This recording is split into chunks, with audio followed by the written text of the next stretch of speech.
Lecture de ville, c'est un événement innovant pour la ville de Royan. C'est un ensemble de manifestations qui vont en quelque sorte changer le regard qu'on a sur la ville via le spectacle vivant, via la littérature aussi, puisqu'on est parti sur un fond de textes qui existaient sur la ville de Royan. C'est un événement innovant dans le sens où c'est une approche du patrimoine qui est totalement différente, puisque justement on utilise les arts du mouvement pour changer le regard qu'on a sur ce patrimoine.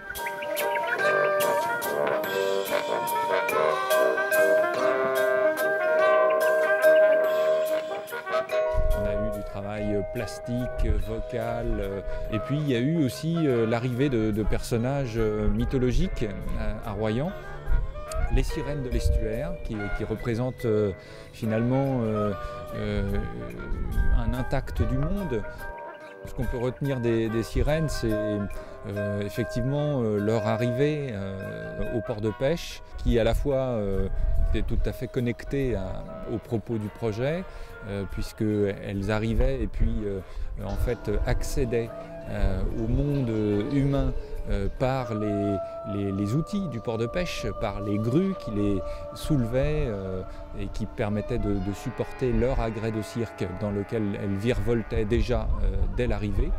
Et puis en même temps, comme elles sont passées par la criée, on a joué à les vendre aux enchères. Et évidemment, c'était une fausse vente, mais en tout cas qui associait aussi la population et qui permettait aux gens d'agir sur le spectacle. 620, monsieur en jaune là, s'il vous plaît.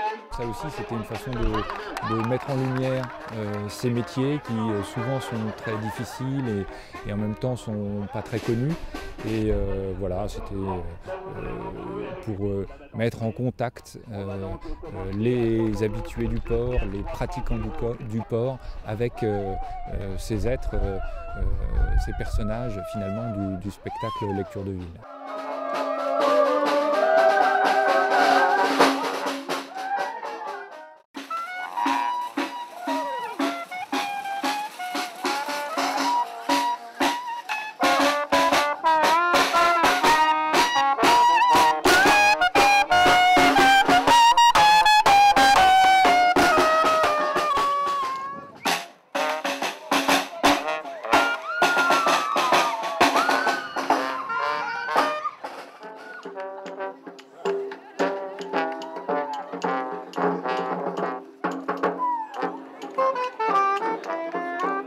Crevettes chaudes.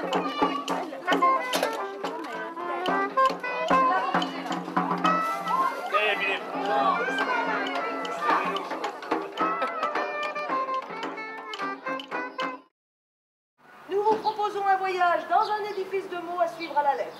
Toutefois, avant de partir et pour une meilleure compréhension, une petite gymnastique de l'esprit s'impose. Eh bien, j'ai l'impression que tout le monde est prêt. Nous allons donc pouvoir embarquer sur les chemins du plaisir et du jeu. Vous allez pouvoir continuer à agiter vos petits neurones. Que le moulin à parole remplisse son office. Pour commencer, histoire. Mais vous avez remarqué qu'il n'y a pas le début ni la fin. C'est donc une histoire sans queue ni tête. Là-haut en blanc, Pyrénées. Avec une particularité sur une lettre.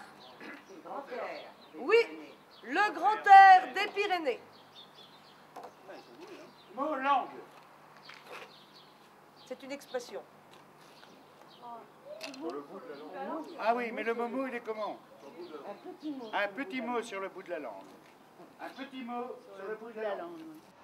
Au cours du 19e siècle, avec la mode des bains de mer, Royan va se transformer en station balnéaire très huppée que l'on surnomme la perle de l'Atlantique. Elle devient alors un véritable coin de paradis pour les artistes et les gens de la haute société. En 1946, la France a faim. En ces temps de disette, de grandes manifestations éclatent dans tout le pays. Les patrons confiants ont de l'assurance. Ils portaient des hauts de force. À gauche les opprimés, ils ont faim. Ils ont l'estomac dans les talons. 1946, la colère monte. Chaque camp commence à voir rouge. Il y a des watts, de l'électricité dans l'air. Eh ben allons-y, cassons la baraque. Allez, on pousse. Allez, on pousse.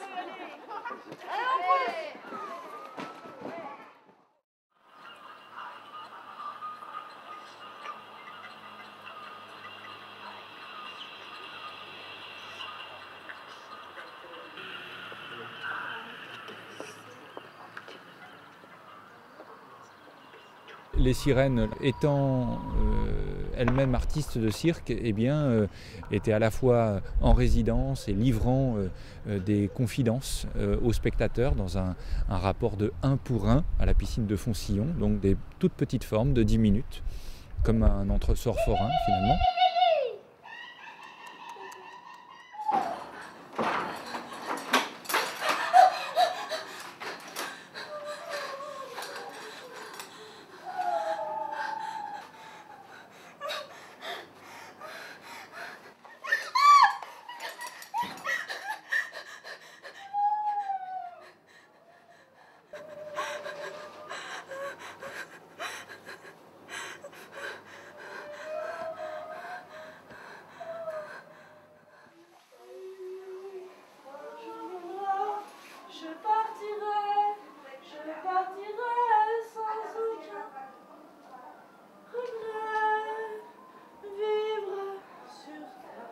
Ces artistes de cirque-là se sont impliqués pour que, justement, au niveau des confidences, elles ont fait un travail de jeu d'acteurs et de comédiennes qui était très intéressant.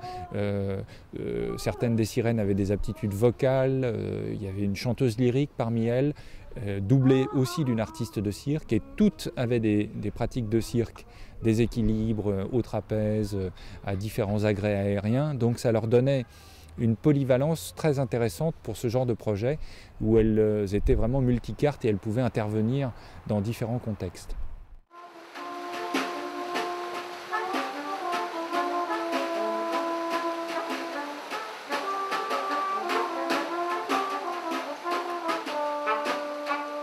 Ces sirènes de l'estuaire partaient à l'abordage de la ville sur les après-midi et donc ont pu investir un certain nombre de lieux, d'édifices, de quartiers par leur art, qui est un art du mouvement et qui permettait aussi d'avoir en surimpression de l'architecture un travail graphique à partir des corps.